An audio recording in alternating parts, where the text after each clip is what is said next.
வணக்கம். போடிநாயக்கனூர் தொகுதியில் அதிமுகவின் வேட்பாளரை தோற்கடித்து ஓபிஎஸ் அவர்கள் முன்னிலையில் இருக்கிறார். கிட்டத்தட்ட 5610 வாக்குகளை பெற்று முன்னிலையில் இருக்கிறார்.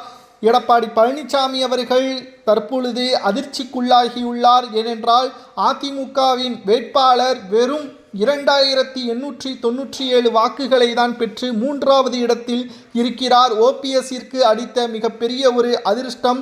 இரட்டை இலை சின்னத்தில் பல ஆண்டுகளாக போட்டியிட்ட ஓபிஎஸ் அவர்கள் முதல் முறையாக சூரியன் சின்னத்தில் போட்டியிட்டு முதல் இடத்தில் போடிநாயக்கனூர் தொகுதியில் இருக்கிறார். எடப்பாடி பழனிசாமி அவர்கள் அதிர்ச்சி அடைந்ததோடு மீண்டும் அதிமுக ஆட்சி அமைக்க முடியாத ஒரு சூழல் தேர்தல் முடிவுகள் வெளியாகி கொண்டிருக்கிறது. பல இடங்களில் எடப்பாடி பழனிசாமி அவர்கள் தோல்வியை பெற்று வருகிறார். தபால் ஓட்டுகளில் திமுகவும் தாவேகாவும் முன்னிலையில் இருக்கிறது.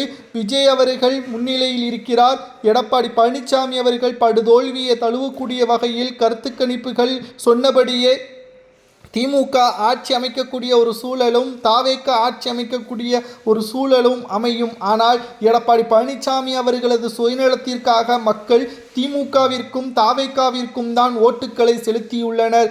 தற்பொழுது போடிநாயக்கனூர் தொகுதியில் 5610 வாக்குகள் பெற்று முன்னிலையில் இருக்கிறார் ஓபிஎஸ் அவர்கள். தற்பொழுது மிகப்பெரிய அளவில் எதிர்பார்ப்புகளை கொண்ட ஓபிஎஸ் அவர்கள் கட்சி மாற்றத்தால் அதிமுக தோல்வி அடையக்கூடிய வகையில் திமுக வெற்றியடையக்கூடிய வகையில் அப்படியே தலைகீழாக மாறிவிட்டது.